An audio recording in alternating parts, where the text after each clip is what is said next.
প্রিয় দর্শক, আপনাদের সবাইকে আমন্ত্রণ জানাচ্ছি Nitol Tata news hour extra সহযোগিতায় ক্যাম্ব্রিয়ান স্কুল অ্যান্ড কলেজ ও আলোক হেলথ কেয়ার অ্যান্ড হাসপাতাল অনুষ্ঠানে। এই মুহূর্তে ঘূর্ণিঝড় রিমাল বাংলাদেশের পটুয়াখালীর খেপুপাড়া এলাকায় আঘাত এনেছে এবং তার একটা বড় অংশ ভারতের পশ্চিমবঙ্গে অতিক্রম করছে। গত দুদিন ধরেই এই রিমালের আসার কথা নিয়ে আমরা শঙ্কায় ছিলাম, তবে সর্বশেষ ঘূর্ণিঝড়ের যে গতিপথ তাতে যতটা আশঙ্কা করা হয়েছিল বাংলাদেশ হয়তো ততটা ক্ষতিগ্রস্ত নাও হতে পারে আশার কথা। তবুও ঘূর্ণিঝড়ের যে প্রভাব, ইতিমধ্যেই 10 নম্বর মহাবিপদ সংকেত জারি করা হয়েছে। সব মিলে একটু টেনশনে আছে সবাই, সারা দেশের মানুষ। তবুও আশা করছি ঘূর্ণিঝড় যতটা ভয়ঙ্কর হওয়ার আশঙ্কা ছিল ততটা হয়তো হবে না। তবুও যাই হোক, কিছু না কিছু ক্ষতি নিশ্চয়ই উপকূল এলাকায় হবে। সেটা কাটানোর জন্য সর্বাত্মক চেষ্টা, মানুষের যান মাল বাঁচানোর জন্য সরকারের সর্বোচ্চ চেষ্টা, আশ্রয় কেন্দ্রে নিয়ে যাওয়া, সব প্রস্তুতি আছে। তবুও প্রকৃতির উপর তো আমাদের খুব হাত নেই। তবে আজকে আমরা কথা বলবো কিছুটা রাজনীতি নিয়ে। আজকে আমাদের অনুষ্ঠানের শিরোনাম ভাবমূর্তি। সম্প্রতি কিছু ঘটনায় সরকারের ভাবমূর্তি ক্ষুণ্ণ হচ্ছে এমন আলোচনা আছে নানা মহলে। সেটা আসলেই সরকারের কতটা ভাবমূর্তি ক্ষুণ্ণ হচ্ছে বা সেটা থেকে পুনরুদ্ধারের উপায় কী তা নিয়েও আমরা আজকে কথা বলবো। সেখানে রাজনীতি যেমন আছে, অর্থনীতিও আছে। সম্প্রতি বাংলাদেশের একজন সংসদ সদস্য, ঝিনাইদহ 4 আসনের সংসদ সদস্য আনোয়ারুল আজিম আনার, তিনি ভারতের কলকাতায় গিয়ে নিখোঁজ হন। পরে অবশ্য পত্রপত্রিকায় গণমাধ্যমে খবর বেরিয়েছে যে তাকে নির্মমভাবে হত্যা করা হয়েছে, যদিও তার মরদেহ এখনও পাওয়া যায়নি। কিন্তু তার মৃত্যুর পরে নানা রকমের খবর যা আসছে তাতে দেখা যাচ্ছে যে আসলে এই মাননীয় সংসদ সদস্য নিজেই নানা রকমের চোরাচালানি বা হুন্ডি এইসব ব্যবসার সাথে জড়িত ছিলেন।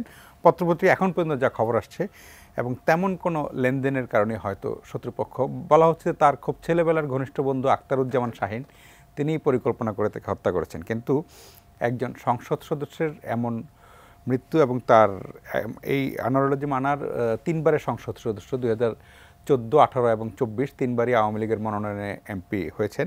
কিন্তু 2008 সাল পর্যন্ত তিনি ইন্টারপোলের তালিকাভুক্ত ছিলেন, এবং তার বিরুদ্ধে তার হলফনামা যেটা নির্বাচন কমিশনে দিয়েছে সেখানে সেই অনুযায়ী 21টি মামলা ছিল বিভিন্ন সময়, যেগুলো অবশ্য পরে নানাভাবে মামলাগুলো নিষ্পত্তি হয়েছে।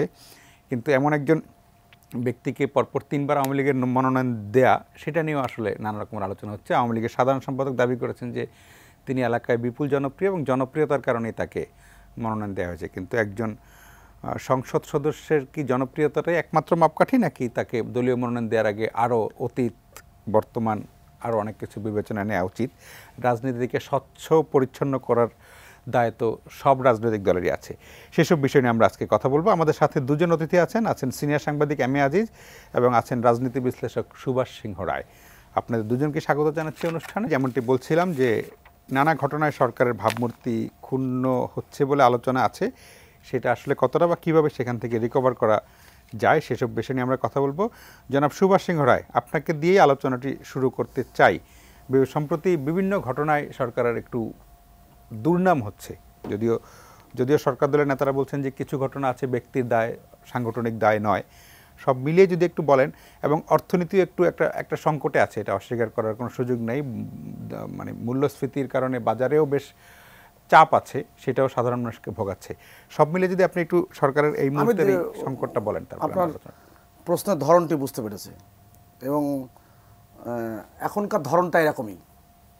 মানে যখনই এম এ আজিজ, সুভাষ সিংহ রায় টক শোতে থাকে, প্রশ্নের ধরনগুলো এরকমই হয়। আজিজ ভাইয়ের কি দোষ এখানে? এবং সুরঞ্জিত সেনগুপ্ত, আমাদের প্রয়াত জনপ্রিয় নেতা, খ্যাতিমান পার্লামেন্টারিয়ান, তিনি একবার প্রসঙ্গক্রমে এই ভাবমূর্তির কথা নিয়ে বলেছিলেন। ভাব এবং মূর্তি বিএনপির কথা প্রসঙ্গে বলেছিলেন। কারা বলছেন? প্রশ্ন কারা করছেন? কারা বিভিন্ন রকমের ষড়যন্ত্রের সাথে যুক্ত হয়েছে? আপনি যে এই যে ইন্টারপোলের তিনি আজিম সাহেব, যিনি সংসদ সদস্য ছিলেন ঝিনাইদহ, তিনি জানি না তার মৃত্যু কিভাবে হয়েছে, এখনো পুরোটা পরিষ্কার না, আর পরে গেলে জানা যাবে হয়তো। কিন্তু যা কিছু বলা হচ্ছে ভাবা কথা আর শোনা কথা অধিকাংশই। কোন তথ্য সূত্র যে সঠিক সেটাও বলা খুব মুশকিল। অতএব এইখানে এই কথাগুলো যোগ করা বেশ কঠিন। অর্থনীতির চাপ আছে, পৃথিবীর কোন দেশে অর্থনীতির চাপ নাই? ব্রিটেনের অর্থনীতির চাপ নাই। তবে আনারুল আজিম আনারের ব্যাপারে একটি তথ্য মোটামুটি নিশ্চিত যে ওনার যে নির্বাচন কমিশনে যে হলফনামা দিয়েছিলেন তাতেই উনি 21টি মামলার আসামি ছিলেন, ওনার নিজের দেয়া তথ্য। ফলে মানে অবশ্য পরে নানাভাবে মামলাগুলো নিষ্পত্তি হয়েছে, কোনটা বাতিল হয়েছে, তিনি খালাস হয়েছেন, কিন্তু ছিল সেটা কিন্তু একদম মানে তথ্য। রাজনৈতিক দলের নেতাদের বিরুদ্ধে মামলা থাকবে, এটা স্বাভাবিক। আপনি ইন্টারপোলের যে তথ্যটা দিয়েছেন, যেটা আজিজ ভাই একেবারে প্রথম দিন দিয়েছিলেন, এই সমস্ত তথ্য আবার খুঁজে খুঁজে সে বের করে এম এ আজিজ। আপনি খেয়াল করে দেখবেন, আপনি খেয়াল করে দেখবেন যে যখন তার বিরুদ্ধে ইন্টারপোলের যে রেড অ্যালার্ট জারি করা হয়েছিল, তার বিরুদ্ধে পরোয়ানা জারি হয়েছিল, তখন তিনি বিএনপি থেকে নির্বাচিত ওই এলাকার কাউন্সিলর ছিলেন। ওই সময় বিএনপি হয়তো ওটাই কাউন্সিলর বলছি। তা স্বাভাবিক কারণে তিনি বিএনপি ছেড়ে আওয়ামী লীগে এসেছেন। 2008 সালে নির্বাচনে মনোনয়ন পান নাই। আব্দুল মান্নান পেয়েছিলেন। আব্দুল মান্নানও একসময় বিএনপি করতেন। রাজনীতির ইতিহাস তো এইভাবেই তো বিস্তৃত হয়েছে।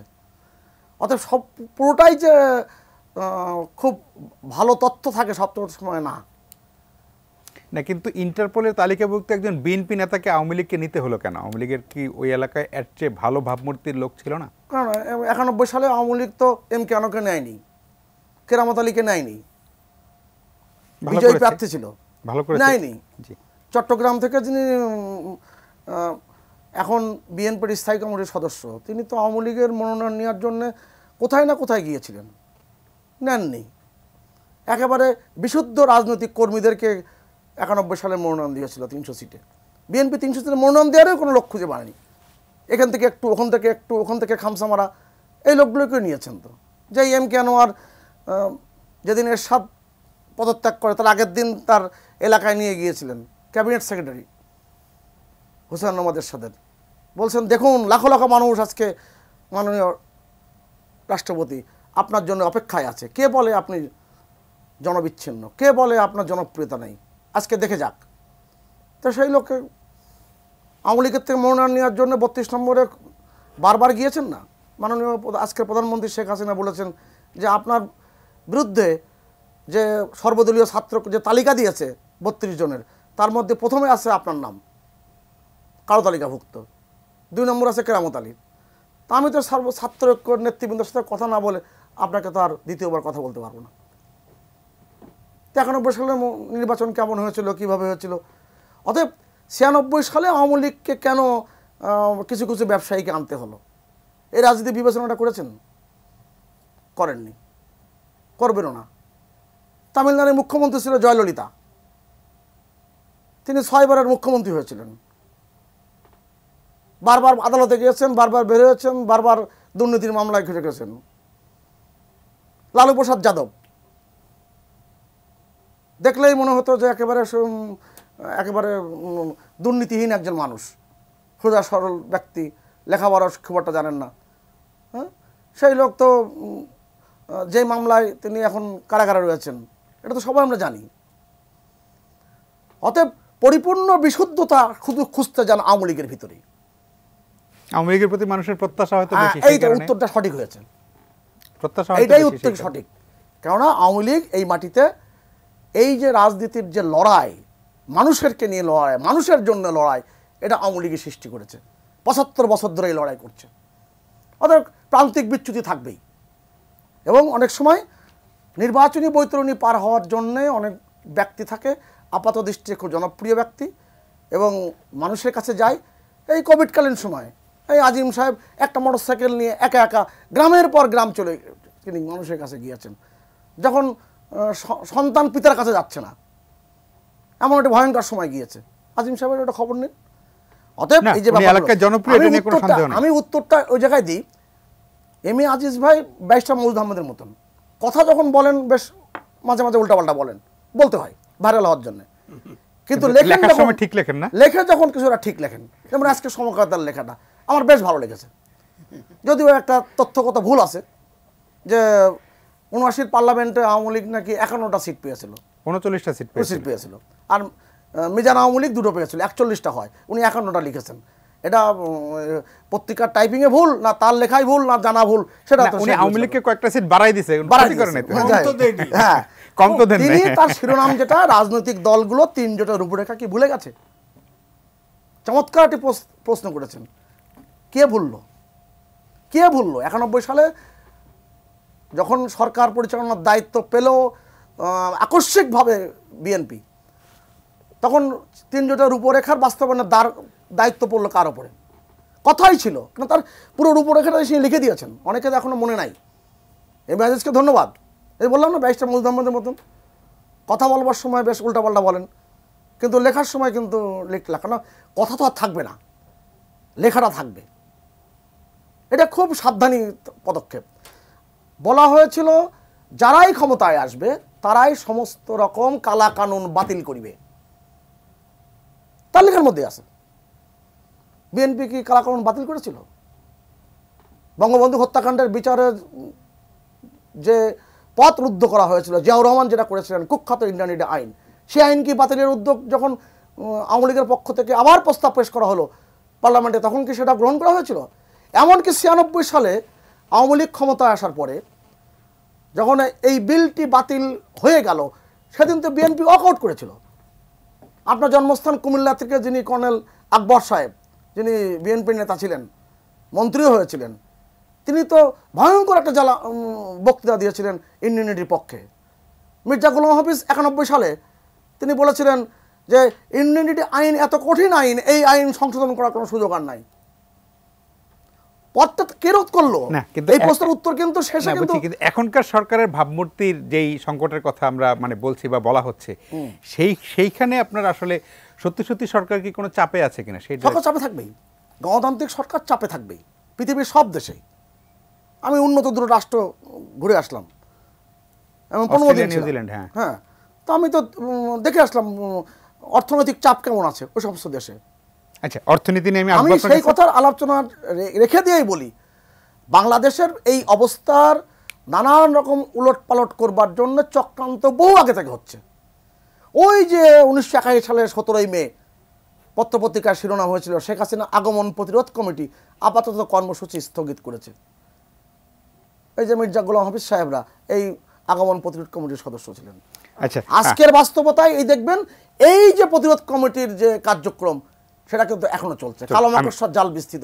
আমি আপনার কাছে আসবো জনাব এম এ আজিজ, যেটা সুভাষ সিংহ রায় বললেন যে সরকার কিছুটা চাপে আছে, এটা বাস্তবতা, উনি অস্বীকার করছেন না। সত্যি সত্যি কি আসলে চাপে আছে, বা চাপটা আসলে কিরকম চাপ?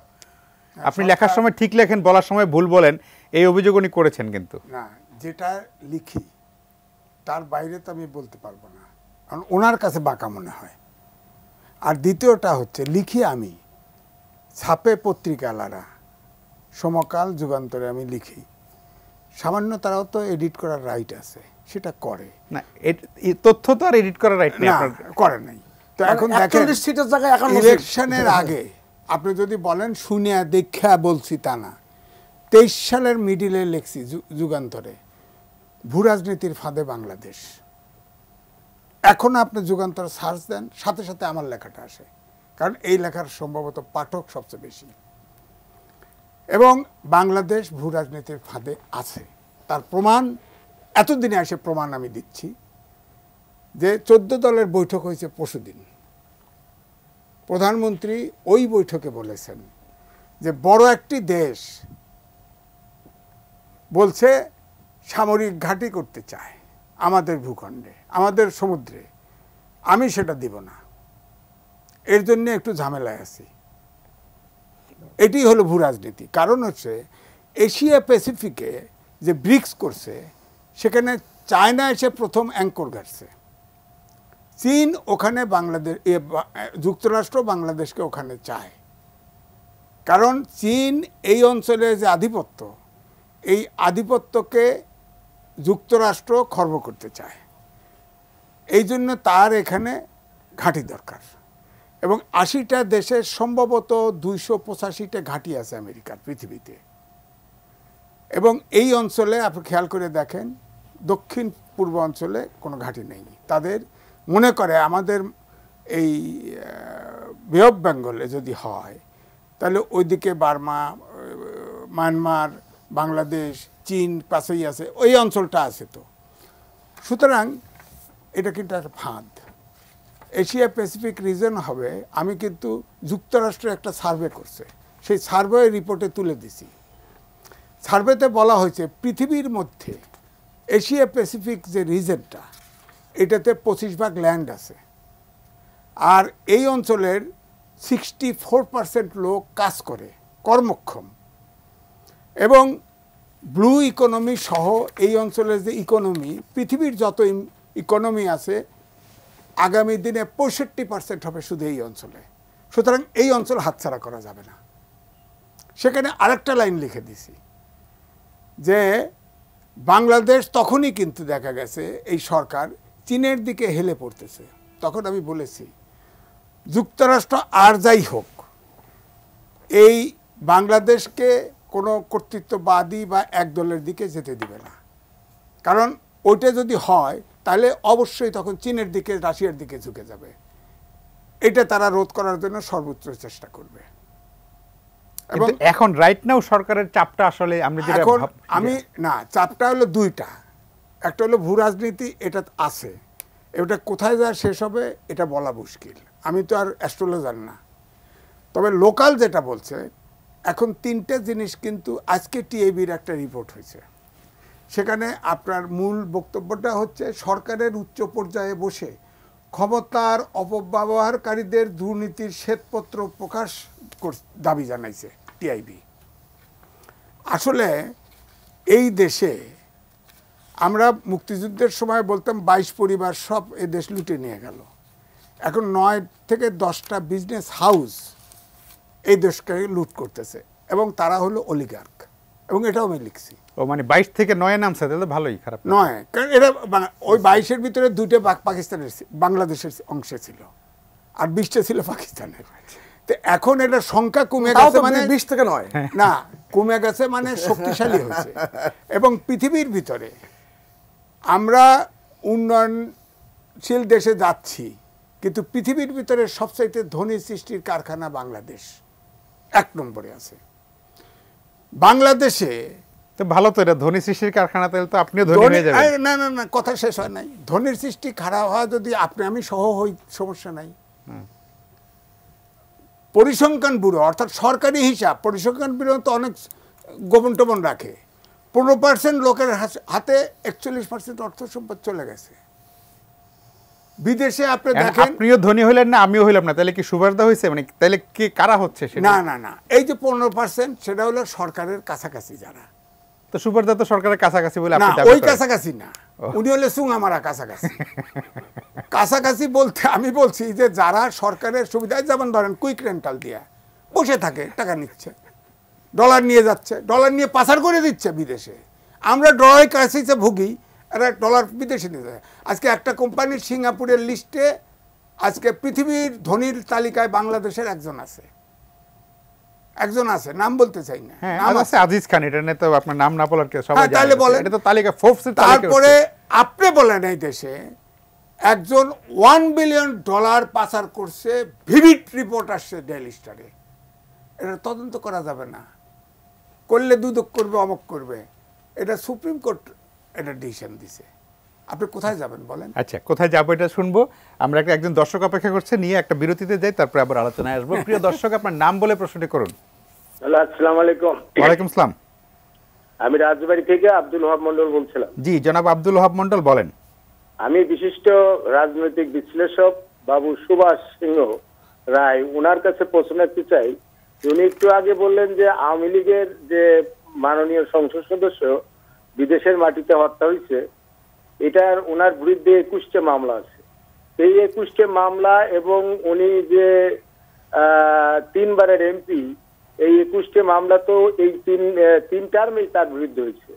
কিন্তু এই 3 টার্মে কি বিএনপি আওয়ামী লীগের মতো, বিএনপি হলে হয়তো, আওয়ামী লীগ তো একটা বড় দল এবং এটা বঙ্গবন্ধুর আদর্শের দল, সেই দলে কি করে এই ধরনের একজন লোক নমিনেশন পায়? এগুলো 1 নম্বর প্রশ্ন। 2 নম্বর হলো, মাননীয় প্রধানমন্ত্রী আজকে একটা কথা বলতেন যে আমাদের দেশের একটা অঞ্চল খ্রিস্টান ধর্মাবলীর দিকে এগিয়ে যাচ্ছে, আর তারেক রহমানকে দেশে এনে বিচার করতে হবে।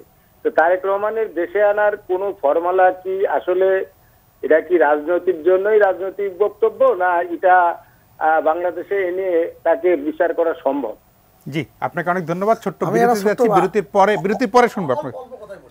বঙ্গবন্ধু কন্যা শেখ হাসিনা আজ থেকে 43 বছর আগে বাংলাদেশে এসে যা যা বলেছিলেন তিনি সেটাই বাস্তবায়ন করেছেন। জি, আমরা বিরতির পরে বলে ফেলেছেন মুখে এবং বুঝে শুনে বলেছেন। আচ্ছা, বিরতির পরে আপনার কাছ থেকে বিস্তারিত শুনবো, আশা করি সঙ্গেই থাকবেন।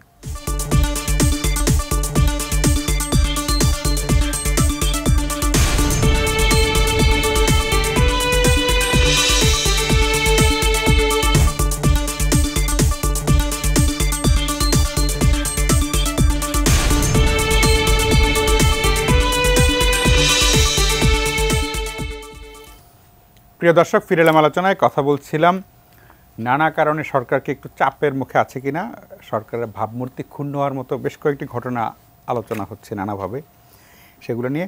বিরতির আগে রাজবাড়ী থেকে ওয়াহাব মণ্ডল সুভাষ সিংহ রায় আপনাকে প্রশ্ন করেছিলেন।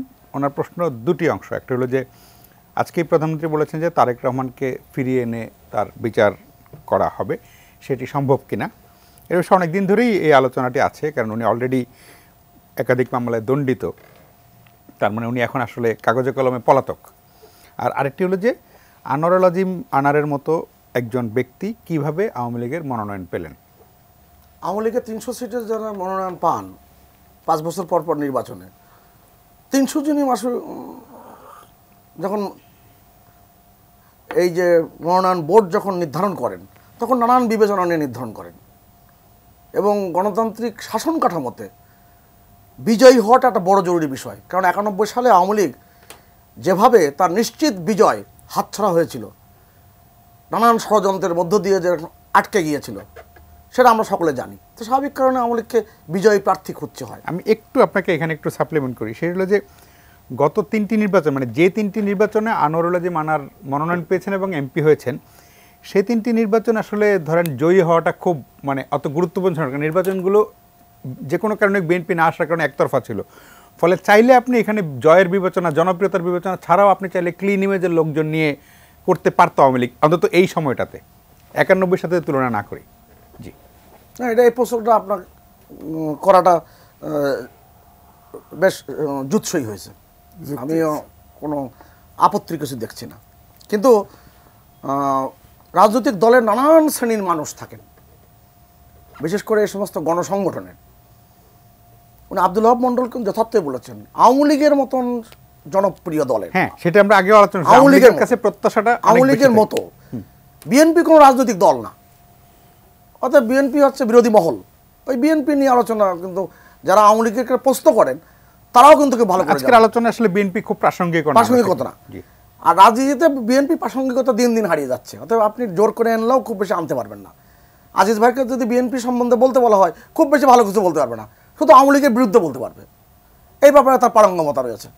আমি একটা খোলা কথা বলি, যেই দেশের প্রধানমন্ত্রী কালো টাকা সাদা করে জরিমানা দিয়ে, সে দেশে আপনি ভাবমূর্তির কথা ভাবছেন? বেগম খালেদা জিয়া এবং তার অর্থমন্ত্রী সাইফুর রহমান, প্রধানমন্ত্রী এবং অর্থমন্ত্রী দুজন কালো টাকা সাদা করেছেন জরিমানা দিয়ে, ভাবমূর্তির অবকাশ থাকে?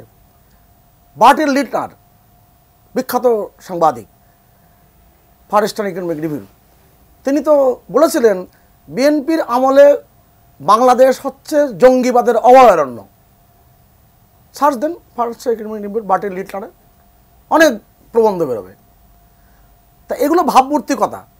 বঙ্গবন্ধু হত্যাকাণ্ডের খবর যখন প্রথম শুনলেন উইলি ব্রান্ড, জার্মান তৎকালীন চ্যান্সেলর, তিনি বলেছেন যেই জাতি শেখ মুজিবকে হত্যা করতে পারে সেই জাতিকে আর বিশ্বাস করা যায় না। ভাবমূর্তি ধ্বংস করেছিল কারা? আর সেই জায়গার থেকে আজকে গণতান্ত্রিক কাঠামোর জায়গায় ফিরিয়ে এনেছে কারা? শেখ হাসিনার নেতৃত্বে আজকে যে গণতন্ত্রের অভিযাত্রা, সেই অভিযাত্রায় বাংলাদেশে গণতান্ত্রিক কাঠামো ফিরে এসেছে। এমনকি 91 সালে না, কিন্তু সেই অভিযাত্রা কোনো কোনো ঘটনায় হোঁচট খায় কিনা সেইখানে হোঁচট তো খাবে। এত বাংলাদেশের নানান রকম ষড়যন্ত্রের মধ্যে যখন পথ চলতে হয়, কোনো কোনো জায়গায় তো রাস্তাঘাটের মধ্যে কলার খোসা থাকলেও এখানটা পিছলে পড়তে হয়, সামলে রাখতে হয়। পিছলে যাওয়াটা অপরাধ কিছু নয়, এবং সেটাকে সামাল দিয়ে রাখাটাই কিন্তু যোগ্যতার পরিচয়। আওয়ামী লীগ সেই যোগ্যতার পরিচয় বারবার দিয়েছে। আপনি অর্থনীতির চাপটা বলেন, 2006 সালে ছিল $60 বিলিয়ন অর্থনীতি, আজকে $470 বিলিয়ন অর্থনীতি। বাংলাদেশের এখন 51 লক্ষ ইজি বাইক চলে, এটার জন্য 3500 মেগাওয়াট বিদ্যুৎ লাগে প্রতিদিন। আপনি আপনার এটিএন নিউজ সহ কোনো গণমাধ্যমের সংবাদ দেখেছেন যে বিদ্যুতের কারণে, বিদ্যুতের প্রবাহ না থাকাতে ইজি বাইক চলতে পারছে না? বাংলাদেশের 64 জেলার মধ্যে এখন 36টি জেলাতে কোনো ভূমিহীন নাই। আপনি চিন্তা করতে পারেন, 9 লক্ষ পরিবার আজকে বঙ্গবন্ধু কন্যা শেখ হাসিনা তাদের জমি দিয়েছেন, ঘর দিয়েছেন। আপনি অগ্রগতির জায়গাটা কিন্তু ভাবেন না। এবং সবচেয়ে বড় কথা, বারাক ওবামা যখন রাষ্ট্রপতি হলেন মার্কিন যুক্তরাষ্ট্রের, তিনি তার পূর্বপুরুষের জন্মস্থান কেনিয়ায় একবার সফরে গিয়েছিলেন। সেখানে যে বলছেন তার পূর্বপুরুষের জন্মস্থান এই দেশটি যদি তথ্য প্রযুক্তি এবং ডিজিটাল ব্যবস্থাপনা যদি কাউকে অনুসরণ করতে হয়, তারা দুটি দেশটির অনুসরণ করেন, একটা হচ্ছে বাংলাদেশ আর একটা হচ্ছে জিম্বাবুয়ে। কই বাংলাদেশের গণমাধ্যমে তো এই সংবাদটি ওইভাবে আসেনি। আমরা বিবিসি, সিএনএন, আল জাজিরা এখান থেকে আমরা সংবাদটি পেয়েছি। আমরা আমাদের নিজেদের কথাগুলো কিন্তু অগ্রগতির কথাটা বলি না। জঙ্গিবাদের যে অভয়ারণ্য 2003 সালে মার্চ মাসে ভারত অভিযোগ করেছিল প্রমাণসহ যে ভারতের বিচ্ছিন্নতাবাদীরা এবং জঙ্গিদের সমস্ত আশ্রয় দেওয়া হচ্ছে বাংলাদেশে। অনুপ চেটিয়ার সাথে পারভেজ মোশাররফের বৈঠক করিয়ে দিয়েছিল পাকিস্তানের তৎকালীন প্রেসিডেন্ট বিএনপি সরকার। এবং মার্কিন প্রতিবেদনে উল্লেখ হয়েছিল যে ভারত থেকে জঙ্গিরা পালিয়ে বাংলাদেশে আশ্রয় নিচ্ছে, মার্কিন প্রতিবেদনে। তো বাংলাদেশের ভাবমূর্তি কারা নষ্ট করেছিল? কোথায় নিয়ে গেছিল বাংলাদেশকে? যুদ্ধ অপরাধীদের দল তাদের 2 নেতাকে, তাদের 2 জনের শীর্ষ নেতাকে তারা পতাকা দিয়েছিল বাংলাদেশের। ভাবমূর্তি কে নষ্ট করেছিল? বঙ্গবন্ধু হত্যাকাণ্ডের পরে খন্দকার মুস্তাক সে বাংলাদেশের জাতীয় সঙ্গীত পরিবর্তন করার জন্য বাংলা বিভাগের তৎকালীন শিক্ষক তাকে দিয়ে একটা কমিটি করেছিল পরিবর্তন করবার জন্য। আবার ঠিক একই 2001 সালে ক্ষমতা আসার পরে এই 2 মন্ত্রী যাদের কথা বললাম একটু আগে, তারা একটা আবেদন করেছিল সংস্কৃতি মন্ত্রণালয়ের প্রতিমন্ত্রীর কাছে যে জাতিসংগীত পরিবর্তন করার প্রয়োজন। বেগম খালেদা জিয়া লিখে দিয়েছিল যথাযথ ব্যবস্থা গ্রহণ করা হোক। তা আমরা তো এগুলো দেখেছি। ভাবমূর্তি কারা নষ্ট করেছিল? কারা পৃথিবীতে বাংলাদেশকে জঙ্গিবাদের রাষ্ট্রে পরিণত করেছিল? আমি তো মনে করি যে যদি বিন লাদেন যদি পাকিস্তানের অ্যাবোটাবাদ থেকে যদি গ্রেপ্তার না হতো এবং যদি বিএনপি আবার 2008 সালে রাষ্ট্র ক্ষমতায় আসতো দুর্ভাগ্যজনকভাবে কিন্তু এতে, তাহলে দেখা যেত সাভার কিংবা গাজীপুর কিংবা আশুলিয়ার কোনো নির্মাণাধীন ভবনের থেকে বিন লাদেনকে গ্রেপ্তার করতে হতো। বাস্তবতা তাই। সেই জায়গায় ভাবমূর্তির কথা আমরা কেন বলছি এখন? আপনি এই যে বাংলাদেশের যে গণতান্ত্রিক অভিযাত্রা, সেই অভিযাত্রার হোঁচট তো বারবার সেই হোঁচটগুলো নিয়ে প্রশ্ন। আমরা 2008 সালে সরকার পরিচালনার দায়িত্ব আসার পরে মাত্র কয়েকদিনের মাথায় বিডিআর ট্র্যাজেডি ঘটলো। কারা ঘটিয়েছিল? অনেকগুলো বিষয় আছে, অনেকগুলো বিষয়। জি, আমরা আরেকটা বিরতিতে যাব, বিরতির পর আবার আলোচনায় ফিরবো। প্রিয় দর্শক, আশা করি ফিরে এসে আপনাদের সঙ্গেই পাবো।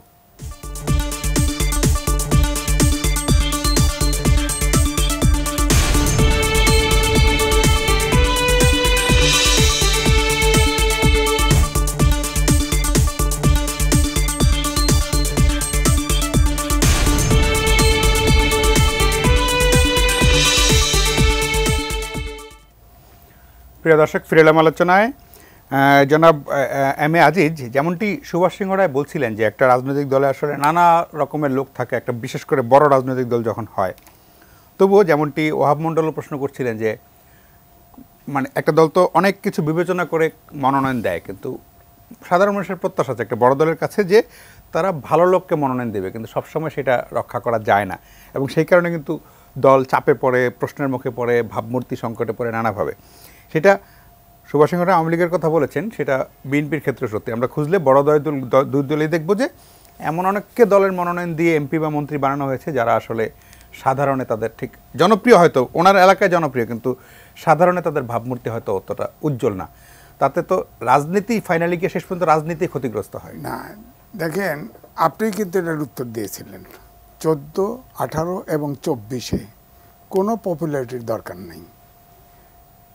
একেবারে শুধুমাত্র আওয়ামী লীগেরই প্রার্থী, সেখানে তো বিদ্রোহী প্রার্থী হতে পারত, মানে স্বতন্ত্র প্রার্থী হতে পারত, বিএনপি নির্বাচন করেছে না, স্বতন্ত্র প্রার্থী হতে করেছে না, যেভাবেই হোক মির্জা ফখরুল্লাহ ইলেকশন করেছে না? থাকে না, সেই জায়গায় তো ইলেকশনে এবং থাকে সব দল নিয়ে করেছে। হ্যাঁ, 153টা বিনা প্রতিদ্বন্দ্বিতা হয়েছে, ওই তারে ওই চোরাচালানি তারে বিনা প্রতিদ্বন্দ্বিতা বানায় দিত।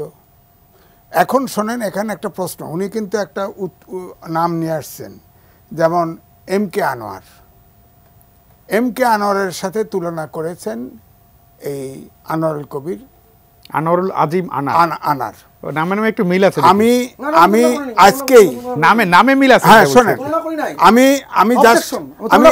একটা জায়গায় বলে নেই, আমি আজকে তার থানায়, শোনেন, তার থানায় আমি কথা বলেছি। সে অত্যন্ত একটা সাধারণ ঘরের ছেলে ছিল, সে খেলোয়াড় ভালো ছিল, এতে তার সুনাম হয়।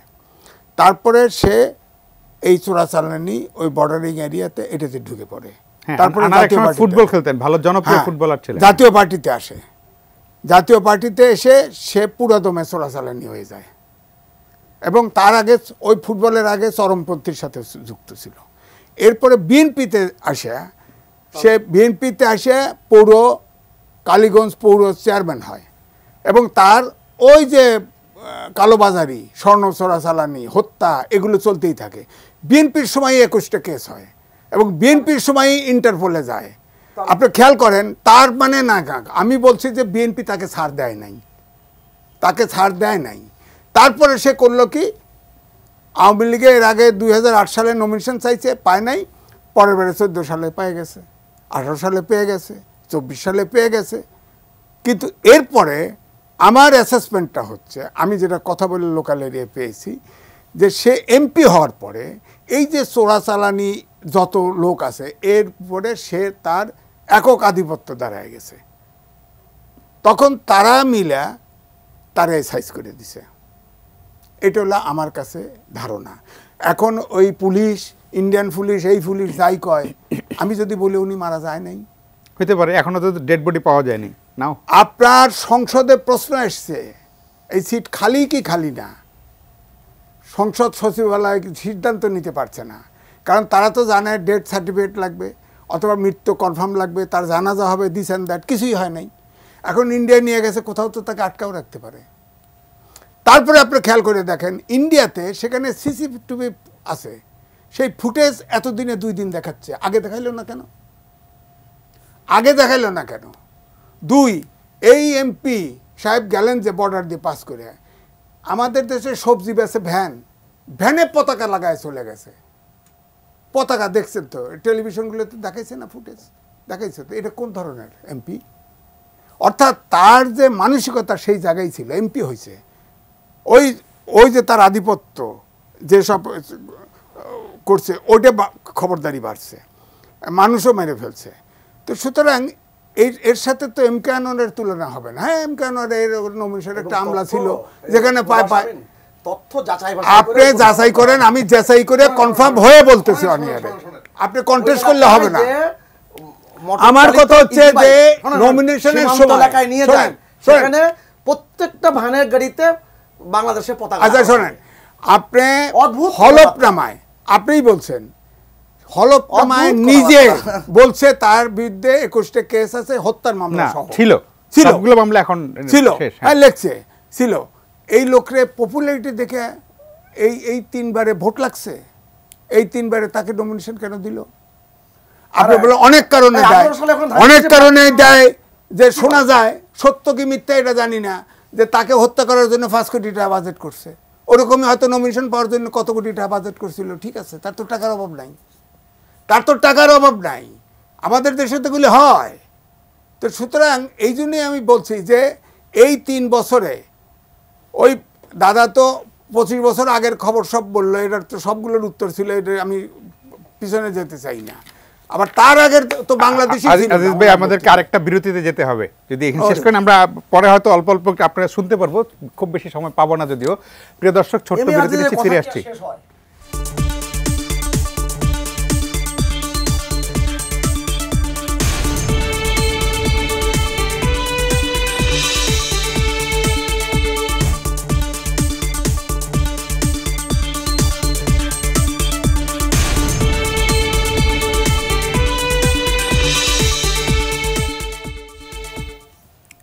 প্রিয় দর্শক, ফিরে এলাম আলোচনায়। অনুষ্ঠানের শেষ প্রান্তে চলে এসেছি আমরা। জনাব সুভাষ সিংহ রায়, আমরা যে সংকটের কথা, আপনি একদম আপনার প্রথম বক্তব্যে আপনি প্রান্তিক বিচ্যুতির কথা স্বীকার করেছেন এবং বলেছেন যে গণতান্ত্রিক যে অভিযাত্রা তাতে হোঁচট খাওয়া এটা স্বাভাবিক। পথ চলতে গেলে আপনি হোঁচট খাবেন, সেখানে কখনো কলার খোসা থাকতে পারে, কখনো খাত থাকতে পারে, ফাঁদ থাকতে পারে, নানা রকম। এগুলো অতিক্রম করেই এগুতে হবে। এই সংকট বা অর্থনীতি সব মিলিয়ে এই সংকট পুনরুদ্ধার করে আবার ঠিকঠাক মতো চলার আপনার কোনো যদি পরামর্শ থাকে? তো বাংলাদেশ তো বাংলাদেশের মর্যাদা নিয়ে এগোচ্ছে, স্বাধীন সার্বভৌম রাষ্ট্রের মর্যাদা নিয়ে। এবং আবার খুব জোর দিয়ে বলি, বাংলাদেশ এখন সমীহ আদায় করে একটি দেশ। এটা সারা পৃথিবীর যারা রাষ্ট্র ব্যবস্থার সাথে যুক্ত তারা কিন্তু সবাই কিন্তু বলেছে। এবং যে কারণে আজকে বাংলাদেশ তরতর করে এগিয়ে চলছে। অনেক চীনের প্রসঙ্গ এনেছেন, অমুক এনেছেন, তমুক এনেছেন। এসব প্রসঙ্গ যতই আনেন না কেন, বাংলাদেশ তার অবস্থানে অটল থেকে কিন্তু এগোচ্ছে বঙ্গবন্ধু কন্যার নেতৃত্বে। অর্থাৎ এটা যারা স্বীকার করে না তারা কোনো কালেই স্বীকার করেনি। যারা এটা স্বীকার করে না তাদের মধ্যে বাংলাদেশ বোধ জাগ্রত হয়নি। কারণ বাংলাদেশের বোধ যাদের মধ্যে জাগ্রত আছে তারা কিন্তু জানেন যে শেখ হাসিনা মানেই হচ্ছে বাংলাদেশের এগিয়ে যাওয়া। এখন ওই যে কবি নির্মলেন্দু গুণ 1981 সালে 17 মে দেশে ফিরে আসার পরে বঙ্গবন্ধু কন্যা শেখ হাসিনা একটা কবিতা লিখেছিলেন, পথে পথে পাথর। এই কবিতার 3টি লাইন এমন, শেখ হাসিনা আপনার বেদনা আমি জানি, আপনি বঙ্গবন্ধুর স্বপ্নের সিঁড়িতে পা দিয়েছেন মাত্র, কিন্তু আপনার পথে পথে পাথর ছড়ানো, পাড়ি দিতে হবে দুর্গমগিরি কান্তার মরুপথ। এই কান্তার মরুপথ পাড়ি দিয়ে 43 বছরে বাংলাদেশকে এমন একটি জায়গায় এনে দিয়েছেন। এখন যতই ষড়যন্ত্র করেন না কেন, যতই কালোমকর জাল বিস্তার করেন না কেন, এই বাংলাদেশকে আর পিছিয়ে টেনে ধরা যাবে না। আমি আবারও বলছি, অনেক রকম সংকটের জায়গা মাঝে মাঝে আমাদেরকে দেখানো হয়, এই বুঝি গেল, এই বুঝি হলো না, এই বুঝি সব দখল হয়ে গেল, এই বুঝি আওয়ামী লীগ সরকার মহা বিপদে পড়ে গেল, খুবই উল্লসিত হয়। এমনকি একটা রাজনৈতিক দল তার টুইটারে, অফিসিয়াল টুইটারে, সে জাতিসংঘে যাতে বাংলাদেশের শান্তি মিশনে আমাদের সেনাবাহিনীর সদস্যরা, নৌবাহিনীর সদস্যরা, পুলিশের সদস্যরা যেতে না পারে এই জন্য আমন্ত্রণ জানায়। এটা একটা রাজনৈতিক দল হলো। যে দেশের 3 বারের প্রধানমন্ত্রী সাবেক, তিনি ওয়াশিংটন টাইমস নামে একটি পত্রিকায় মার্কিন যুক্তরাষ্ট্রে কলাম লিখে বলে বাংলাদেশকে সাহায্য দিবেন না। তা ভাবমূর্তি কারা নষ্ট করেছে? আপনার ভাবমূর্তির জায়গায় ফিরে আসি। অতএব যাদের কোনো ভাবও নাই, মূর্তিও নাই, তারাই কিন্তু বাংলাদেশকে খাটো করবার জন্য নানান চক্রান্ত করে যাচ্ছে এই বছরের পর বছর ধরে। কিন্তু তারা চক্রান্ত কোনো সফলকাম হবে না, কারণ জনগণ দেখছে তাদের অগ্রগতি, তাদের এগিয়ে যাওয়া, তাদের যে সমৃদ্ধি সেটা বঙ্গবন্ধু কন্যার নেতৃত্বেই হচ্ছে। অতএব সেই জায়গায় বাংলাদেশের মানুষ কিন্তু অবিচল। জি জি, জনাব এম এ আজিজ, আমরা শেষ করব। আপনার কাছে যদি পরামর্শ, যেই নানা রকমের সংকট নিয়ে কথা বলছি আমরা, বা ভাবমূর্তি সংকটের কথা, সেটা থেকে পুনরুদ্ধারের আপনার কোনো পরামর্শ আছে কিনা, যেমনটা সুভাষ সিংহের কাছে জানতে চাই। আছে, আজকের লেখাতেই আছে, শেষের পারাতে আছে। যারা সমকাল পড়েনি তাদের জন্য একটু যদি আবার আপনি পাঠ করে দেন। এখন দাদা এটা একমত হবে না, তার বক্তব্য আছে। উনি তো আপনার লেখার সাথে একমত আগেই বলে দিয়েছে। দাদা চাইবে যে রাজনৈতিক দলগুলো 3 জোটের উপরে খান কি ভুলে গেছে না, ওটা ইন্ট্রোটা পড়েন, হেডিং তো তারা উল্টা অন্য দিছে। হেডিংটা পড়েন, হেডিংটা বলছি, এটাই আমি বলি যে শেষে বলছি আমি যে ধরেন, শোনেন, বিষয়টা হলো যে আপনার এই যে 3টি ঘটনা ঘটেছে, এমপি হত্যা, আপনার আজিজ আহমেদের বক্তব্য, আইজিপি বেনজির, এটা সরকার দায়িত্ব নিচ্ছে না। এবং এই এমপি হত্যার ব্যাপারটা কিন্তু রাগ চলছে।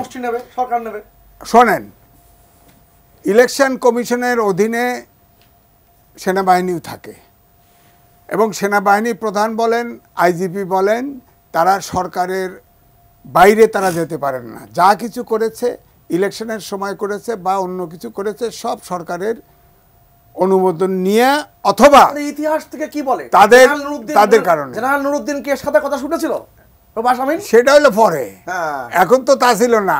আপনি যেমন করতেছেন সরকারের কোনো পরিবর্তন নাই, ভাবটা এমন ঠিক বেনজির এবং আজিজ আহমেদ তাই ভাবছিল যে এই সরকার জীবনে পরিবর্তন হবে না, আমি সারা জীবন এই ক্ষমতাশালীই থাকবো। এখন তো ডিস করে দিছে, সব দায়িত্ব তাদের ঘাড়ে চাপায় দিছে, অথচ তাদের ব্যবহার করে কলার খোসা করে ফেলাই দিছে। এটা তো একটা জাতির উপকার হয়েছে। এই বেনজির আহমেদ এবং আজিজ আহমেদের ঘটনা দেখে সবাই হুঁশিয়ার হবে যে না, এই সরকারের দ্বারা ব্যবহার হয়ে আমার পরামর্শ হচ্ছে, শোনেন পরামর্শ, সাউথ আফ্রিকা ম্যান্ডেলা কম কষ্ট করে নাই হোয়াইটদের দ্বারা। তিনি জেল থেকে বের হয়ে প্রথমে জাতিকে ঐক্যবদ্ধ করার জন্য আপনার ট্রুথ অ্যান্ড রিকনসিলিয়েশন কমিশন করেছিলেন। কমিশন করে ডি ক্লার্ক পর্যন্ত, ডি ক্লার্কের মতো লোককে, শোনেন, ডি ক্লার্কের সাথে করে সব করে এক করছে।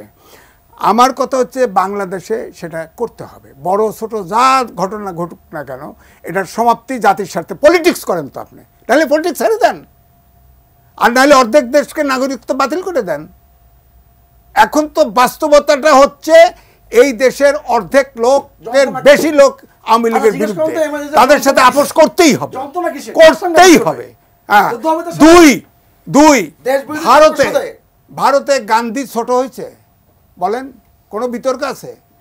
অথচ তাদের মুক্তি সংগ্রাম অর্থাৎ স্বাধীনতা সংগ্রামে যারা ছিল, লালকেল্লায় সাউন্ড অ্যান্ড সময় সবাইকে স্মরণ করা হয়। আর আমাদের দেশে মুক্তিযুদ্ধে যারা আছে, যারা আওয়ামী লীগ করে না, সব রাজাকার। দেশটা এক হবে কি করে? সুতরাং দেশে আমার কত ন্যাশনাল ইস্যুতে আমরা এক হতে পারে না, কোনো জাতি এক হতে পারে না। তো সুতরাং এই জন্য আমার কথা হচ্ছে যে এখন দরকার জাতিকে ঐক্যবদ্ধ করা। ত্রুটি বিচ্যুতি আছে, দোষ কারো বেশি আছে কম আছে, তাদের দোষ সবাইকে স্বীকার করতে হবে। স্বীকার করে ভুল থেকে শিক্ষা নিয়ে সামনে এগিয়ে যাওয়া, সব জাতিকে এক করে একসাথে যদি আমরা চলতে পারি, তাহলে এই যে আমি লিখছি ভূ রাজনীতির ফাঁদে বাংলাদেশ, এই ফাঁদ সাদ কিছু হবে না। কিন্তু বাংলাদেশ বিরোধী ঐক্য শক্তির সাথে কোনোদিনই বাংলাদেশ, এখন কোন 53 বছর পরে কোন বাংলাদেশ বিরুদ্ধে লোক নাই। আপনাদের দুজনকে অনেক ধন্যবাদ। রাজনৈতিক স্লোগান। আপনারা ভালো থাকবেন। রাজাকার আলবদর।